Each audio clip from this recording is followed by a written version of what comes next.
자비교회 교회사 공부 첫 번째 시간입니다. 교회사를 Church History라고 하죠. God's hand through the years. 시대를 통과하는 내내 교회 안에서 역사하시는 하나님의 손길을 공부하는 시간입니다. 교회사 연구의 목적을 살펴보도록 하겠습니다. 교회사 연구의 첫 번째 목적은 연속적 구체적 증거입니다. 즉 하나님의 말씀이 어떻게 교회 안에 구현되어 왔는지를 파악함으로써 우리의 믿음의 증거를 삼아 더욱 풍성한 신앙생활을 할 수 있다는 것이죠. 물론 이러한 증거가 없어도 우리의 믿음은 세워질 수 있습니다. 우리의 믿음은 성경 안에서 하나님 말씀을 통해 세워지기 때문이죠. 그러나 신자가 교회서를 공부하면 하나님께서 정말 살아계시는구나, 이것을 보다 풍성하게 공부하게 되어서 믿음이 더욱 탄탄해지게 됩니다. 두 번째 교회서 연구의 목적은 성경 해석을 풍성하게 할 수 있다는 데 있습니다. 우리가 성경 해석의 원리로 문법적인 원리, 두 번째로 역사적 원리를 꼽을 수 있는데, 교회사를 공부하게 되면 하나님 말씀이 이렇게 적용이 되는구나 라는 것을 파악하게 됩니다. 그래서 사실 주석 성경을 해설해 놓은 것은요, 시대가 지날수록 더욱 두꺼워지게 마련이에요. 왜냐하면 이제 본문의 문법적인 연구도 물론 발전됨과 동시에 역사적으로 이것이 구현되고 실제로 말씀이 적용되고 어떻게 이루어지고 성취되었는지를, 또 어떻게 성취되어 가고 있는지를 볼 수 있기 때문에 성경을 보는 눈도 훨씬 많이 열어줍니다. 또한 교회사 연구를 통해서 성공과 실패를 통한 교훈도 살펴볼 수 있습니다. 사실 교회의 역사라고 하기보다는 하나님의 역사라고 하는 게 더 옳은 표현이겠습니다. 성령의 역사. 물론 교회사를 사도행전 29장이다 그렇게 얘기할 필요는 없겠어요. 계시는 종료된 것이니까요. 이 계시함은 성경의 기록, 즉 특별 계시의 종료를 말하는 것입니다. 우리는 교회사를 공부하면서 우리와 같은 성경을 가진 사람들이 주의 말씀과 성령의 도움으로 얻을 때는 성공도 하고요, 또 자신의 나태함과 죄악과의 결탁으로 실패도 하는 것을 봅니다. 그러나 궁극적으로 보기 원하는 것은 그럼에도 불구하고 하나님은 선하시고 그 뜻하신 바, 목적하신 바를 그대로 이루신다는 것이죠. 그래서 이 교훈을 통해 우리 자신이 위로를 받고 교회도 큰 위안을 경험할 수 있다는 겁니다. 교회서 연구의 마지막 목적은 겸손을 배우는 데 있습니다. 사람은 아무것도 아니되 오직 하나님은 선하시다, 삼위 하나님은 위대하시다, 하나님은 자비로우시다 라는 것을 배워서 사람이 오만해지기 쉽거든요. 조금 알면 그죠, 고개를 쳐들고요. 또 겸손의 반대인 비참과 열등감도 마찬가지입니다. 그것도 다 교만함의 한 양상이지요. 그래서 교회사 연구를 통해서 참 나의 지식과 감성과 의지, 나의 실력이라는 것 얼마나 참으로 부족한가라는 것을 알게 되고 더욱 하나님의 은혜를 구하게 되며 우리에게 맡겨진 경주를 더 잘 달려가게 되는 것입니다. 이외에도 여러 가지 목적이 있겠죠. 그러나 이 교회사 연구를 통해서는 궁극적으로 하나님께 영광 돌려드리는 것이 우리의 궁극적 목적이라 하겠습니다. 하나님은 참으로 크시구나, 사람의 실패 속에서도 역사하시는구나, 이것을 깨달아 아는 것이 교회사 연구의 중요한 목적이라 하겠습니다. 우리는 이번 교회사 강의의 제목을 요약 교회사 또는 간추린 기독교 역사 이렇게 명명하고자 합니다. 왜냐하면 구체적으로 다루면 한두 끝도 없거든요. 그러나 이 교회사 강의를 결심하게 된 요인이 있어요. 역대상 이 새벽 기도회 때 강의를 시작하면서 포로 귀환한 유대인들에게 그들이 그 조상의 역사를 알려주어서 그들이 자부심을 갖고 민족적 정체성을 갖고 다시 한번 메시아를 대망하도록 하는 그 목적이 성령 안에서 역대기 기자에게 있었습니다. 그러므로 역사를 고찰해 보는 것, 큰 줄기를 파악하는 것은 오늘날 우리에게도 도움을 줘요. 우리 그리스도인의 자부심을 다시 회복할 수 있고요. 우리 그리스도인의 정체성을 다시 회복할 수 있고요. 교회의 영광을 다시 바라보게 할 수 있는 것입니다. 그래서 큰 줄기에 따라 먼저 공부를 하고 이제 다시 한번 교회사를 공부할 땐 더 촘촘하게 공부할 것을 기약했으면 좋겠습니다. 교회사를 크게 네 가지로 구분하여 우리는 공부하고자 합니다. 첫 번째는 초대교회 또는 고대교회라고 합니다. Early Christianity 또는 이것을 교부시대라고 하기도 합니다. Patristic period. 이 patristic은 아버지의, 파테르, 헬라어 그리스어 파테르에서 파생된 말입니다. 교회의 아버지, 우리의 아버지는 한 분뿐이지만 교부, 교회의 선생님으로 불리는 교회의 아버지들이 있어요. 그들이 초대교회 때 이 교리를 형성하고 또 교회를 구조적으로 빚는 데 있어 큰 역할을 감당했습니다. 교회사를 구분하는 두 번째 시대는 바로 중세 교회입니다. The Middle Ages. 보통 이것을 중세 시대라고도 번역하고 또는 암흑 시대라고도 얘기합니다. 그러나 암흑 시대는 정확한 명칭이 아니라고 할 수 있겠어요. 이탈리아의 인문주의자 페트라르카가 이제 르네상스의 문을 열면서 인문주의의 문을 열면서 지나간 천년을 암흑 시대라고 불렀을지 모르지만 중세 교회에서도 교리의 발전과 학문의 발전이 있었음을 우리는 부인할 수 없습니다. 세 번째 교회 시대의 구분은 르네상스와 종교 개혁입니다. 르네상스는 rebirth, 다시 태어남이라고도 번역할 수 있겠고요. Reformation은 이제 종교 개혁을 일컫는 말이죠. 특별히 올해 종교 개혁 500주년을 맞이하는 우리는 이 종교 개혁사를 깊이 공부해 볼 필요가 있다 하겠습니다. 이때 영웅들이 많이 배출되었고 또한 우리가 공부하는 신앙 고백 문서들, 대소요리 문답들이 또 이 시대에 형성되었다고 할 수 있겠습니다. 네 번째 이자 마지막 교회의 시대 구분은 근대 현대 교회사입니다. Modern Church History. 그러니까 종교개혁 이후에 크게 따지면 이제 18세기 이후에 그리고 오늘날에 이르기까지 어떻게 하나님께서 교회를 빚어 가셨는가.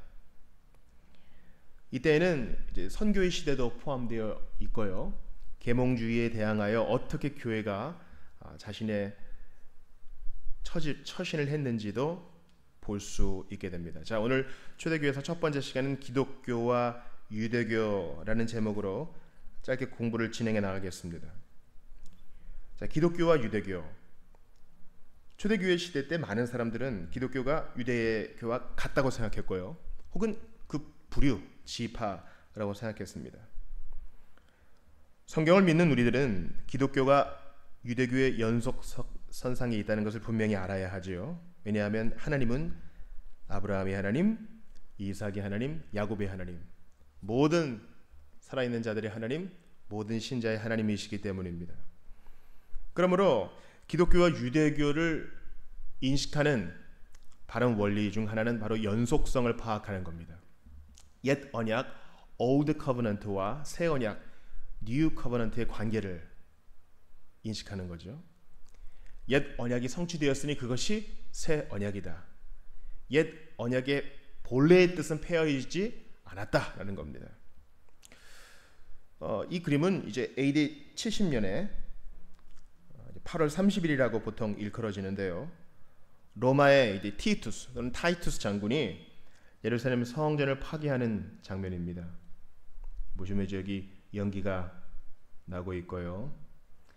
군인들이 이렇게 도열해 있죠. 들어가면서 백성들을 살육하는 장면이 이어질 것입니다. 이러한 성전 파괴는 유대교와 기독교의 차이를 보다 극명하게 드러냈습니다. 왜냐하면 유대교의 상징이 바로 이 성전이었는데 예수님이 예언하신 바와 같이 이 성전이 무너짐으로 말미암아 황폐화되고 완전히 멸망됨으로 말미암아 이 기독교는 보다 그 특색을 드러내게 된 것입니다. 그런데 이제 바른 성경적 관점, 옛 언약과 새 언약이 연속성상에 있다라는 것을 부인하는 고대의 이단이 있었으니 바로 마르키온입니다. 이게 마르시온이라고 영어식 발음에서 그렇게 얘기해요. 이제 85년경에 태어나서 이걸 썰카 이렇게 부릅니다. 160년경에 죽었습니다. 마르시온 오브 시노프 이렇게 얘기하는데 이제 터키의 북쪽에 위치한 도시입니다. 마르키온은 옛 언약이 새 언약에서 성취되었다 이렇게 보지 않고요. 구약의 하나님은 무서운 하나님. 왜냐하면 이제 가나안을 진멸하라고 하고요. 여리고성을 모두 함락하라고 하니까요. 그러나 우리가 아는 하나님은 사랑의 하나님이다. 이렇게 얘기하면서 구약과 신약의 불연속성을 강조합니다. 기독교는 사랑의 종교가 맞지요. 그런데 이것을 너무 강조한 나머지 구약을 부인하게 됩니다. 그래서 이제 장로들에 의해 144년에 출교당합니다. 마르키온은 중요한 도전을 주었는데요. 밑에 그림 보시면 Marcion's Canon 이렇게 돼 있죠. Writings of Luke and Paul. 마르시온은 자기 원하는 대로 성경을 편집한 사람이에요. 이것이 정경이다 하면서 그 전까지는 교회의 정경을 묵지 않았어요. 왜냐하면 이런 이단의 도전이 있기 전에는 다 하나님의 말씀을 인정하고 정경이 일치했기 때문입니다. 그런데 마르키온은 잘못된 신학을 끌어들여오면서 구약을 배제하고 오직 누가복음과 바울 서신 일부만을 딱 묶어가지고 자기만의 정경을 만들었습니다. 바로 New Testament. 여기서 일부만 추린 것이죠. 여기에 이제 대항하여 교회의 이제 장로들, 목회자들이 모여서 대표들이 모여서 정경을 확증하게 되는 것입니다. 이러한 연속성과 불연속성의 갈등이 사도행전 15장 2절부터 29절에 나옵니다. 이 회의는 예루살렘 공의회라고 불리고요. AD 49년 아노 도미니 우리 주님의 시대 49년에 일어납니다. 우리가 지금 쓰는 2017년도 아노 도미니죠. 요즘 그것을 표기하는 방식이 좀 달라지긴 했지만, 자, The Jerusalem Council, 예루살렘 공의회의 내용을 한번 보시죠. The early church, 초대 교회는 말이죠. Which is primarily Jewish. 본래 초대 교회를 이루는 대부분의 성도는 유대인이었어요. 회심한 유대인이요. 근데 그 고대 교회가 has moved out of Jerusalem into Asia Minor. 자, 왜 소아시아 지역으로 예루살렘을 떠나 이주했습니까? 아까 본 그림. 바로 예루살렘 성전 멸망. AD 70년에 티투스 장군에 의해서 돌 위에 돌 하나도 남지 않고 예루살렘 성전이 모두 짓밟혔기 때문입니다. 이때 이제 전에 오는 얘기를 따르면 이제 신자들은 피하라라는 어떤 그 계시의 말씀을 듣고 피했다고 하는 것이죠. 두 번째 보시죠. Many non-Jews are coming to faith. 자, 이 시기에 많은 비유대인, 그러니까 남에서부터 유대인이 아닌 이방인들이 믿음으로 나오게 됩니다. 우리는 이러한 기록을 베드로가 고넬료와 그 식구들에게 세례를 주는 것에서 그 예를 찾아볼 수 있습니다. 세 번째를 보시면 Do they need to become Jews first in order to become Christians? 자, 그러한 비유대인 이방인들이 그리스도인이 되려면 유대인이 되어야 되는가? 즉 할례를 받아야 되는가? 아브라함의 후손이 되기 위해서 이런 것이죠. 의식법을 따라야 되는가? 그렇죠. 여기에 대한 교회 입장이 중요한데요. 창세기 15장에서 아브라함이 여호와를 믿으니 이것을 그의 의로 여기신지라라는 말씀이 있어요. 이걸 칭의죠. 아주 중요한 복음의 선언이에요. 그리고 나서 창세기 17장에 가서야 이제 할례를 주십니다. 그러니까 할례보다 칭의가 먼저다. 의식보다 믿음이 먼저다. 라는 성경적 서기가 나오는 것이죠.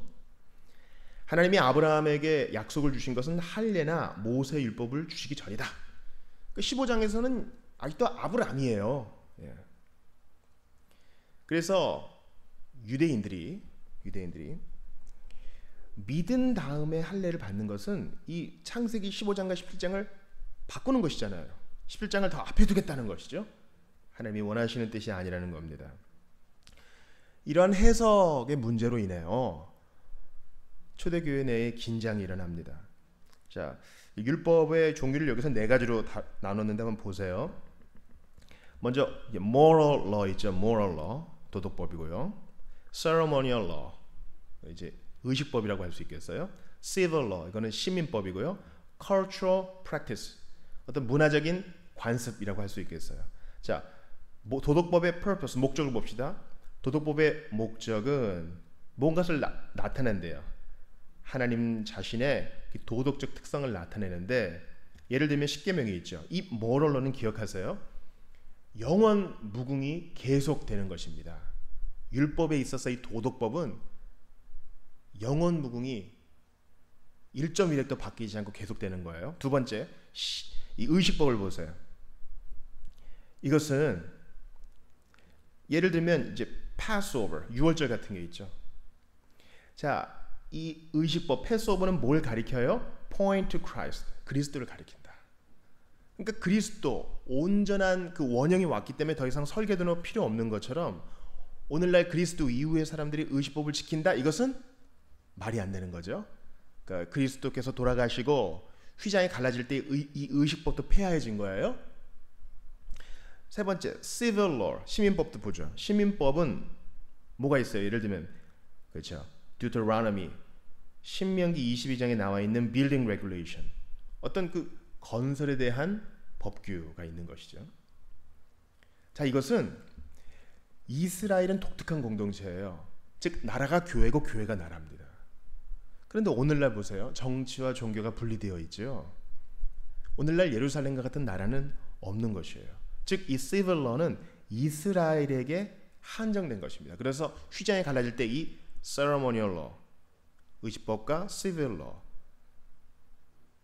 의식법과 시민법이 폐하해진 것이고 도덕법만 남는 거예요. 그래서 오늘날 진문을 두드리면서 유월절에 대해서 얘기하는 사람들 들을 필요가 없는 것이죠.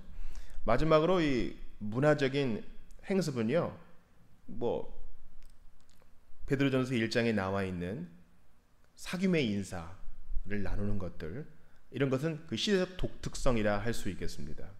자, 이렇게 율법을 해석하는 데 있어서 상이한 해석 때문에 긴장이 벌어지는데, 갈라디아서 3장을 보세요. 그리스도께서 우리를 위하여 저주를 받은 바 되사 율법의 저주에서 우리를 속량하셨으니 기록된 바 나무에 달린 자마다 저주 아래에 있는 자라 하였음이라. 이는 그리스도 예수 안에서, 잘 보세요, 유대인들이 그렇게 중요하게 여기는 아브라함이 그리스도 예수 안에서 아브라함의 복이 이방인에게 미치게 하고 또 우리로 하여금 믿음으로 말미암아 성령의 약속을 받게 하려 함이라. 즉 아브라함의 복은 누구 안에서 받을 수 있어요? 그리스도 예수 안에서만. 그러므로 이것을 어떻게 정리할 수 있습니까? 그리스도 안에 있는 자가 진정한 아브라함의 후손이다. 아브라함은 먼저 믿었고 그 이후에 그 확증을 위해 할례를 받았으니 믿음이 먼저요. 할례는 그리스도께서 죽으심으로 그 의식법이 폐하여졌으니 그러므로 자유케 하는 복음에 자신을 맡기라. 이것이 갈라디아서에서 바울이 중요하게 논증하는 겁니다. 자, 다시 한번 이 율법의 세 가지 형태를 볼게요. ceremonial law, 지금 성막 없지요? 예배드리기 위해 성막 가는 사람 없어요. 두 번째, civil law, 지금 이 여인은 뭐예요? 아마 룻 같은데요. 주께서 모세의 오경을 통해서 교회가 나라이고 나라가 교회인 이스라엘에게 이런 과부들 또 외국인들을 위해서 glean 할 수 있게, 이삭을 주울 수 있게 하라는 것이죠. 오늘날 이걸 그대로 적용할 수는 없어요. 왜냐하면 산업화된 사회에서 곡식을 떨어뜨리면 청소하시는 분만 힘들고요. 다른 복지로 이것이 해석이 돼야 되죠. 즉 이 의식법과 시민법에 드러난 도덕법의 이 뜻이 적용되어야 된다는 거죠. 이 moral law, 십계명에 나타난 이웃사랑과 하나님 사랑의 이 본질, 도덕법이 영원무궁하다는 것입니다. 로마서 4장 16절에서 바울은 이러한 긴장을 이렇게 해결합니다. 그러므로 상속자가 되는 그것이 은혜에 속하기 위하여 믿음으로 되나니. 자 보세요. 상속자가 되기 위해서 율법의 행위를 지키는 것이 아니라 믿음으로만 상속자가 되는데, 이는 그 약속을 그 모든 후손에게 굳게 하려 하십니다. 율법에 속한 자에게뿐만 아니라 아브라함이 믿음에 속한 자에게도 그러하니, 아브라함은 우리 모든 사람의 조상이라. 아브라함은 누구의 조상? 모든 믿는 자. 유대인이든 헬라인이든 상관없어요. 누구든지 모두 믿음과 회개로 반응하는 자들이 주께서 약속하신 아브라함의 복을 받게 되는 것입니다. 자, 우리 구체적인 역사적 사실을 나누기 전에 먼저 이렇게 초대교회사 기독교와 유대교의 관계를 살펴보았습니다. 궁금하신 것들은 저에게 이메일이나 또 다른 방법으로 연락 주시면 최대한 성실하게 답변을 해드리도록 하겠습니다. 교회사 연구의 목적을 바꿔요. 또 교회사를 네 가지로 구분했고, 초대교회의 이 갈등, 성경 해석의 문제, 율법을 어떻게 보느냐에 따라서 사람들에게 갈등이 있었는데, 이것이 교회 내에서 바른 성경적 해석, 갈라디아서와 로마서를 비롯한 주의 말씀으로 해결이 되어가고 있다라는 것을 보았습니다. 도덕법은 영원무궁합니다. 이 말씀을 잘 마음에 새기시고, 오늘날 우리가 또 교회의 시대를 살아가고 있는데, 모든 믿는 자, 어떤 추악한 죄인이라도 믿는 즉시 천국으로 옮기시고 용서하실 뿐만 아니라 칭의의 복을 주셔서 오늘을 살게 하시는 주께 감사하면서 오늘도 천국을 누리시는 여러분들 다 되시기를 바랍니다.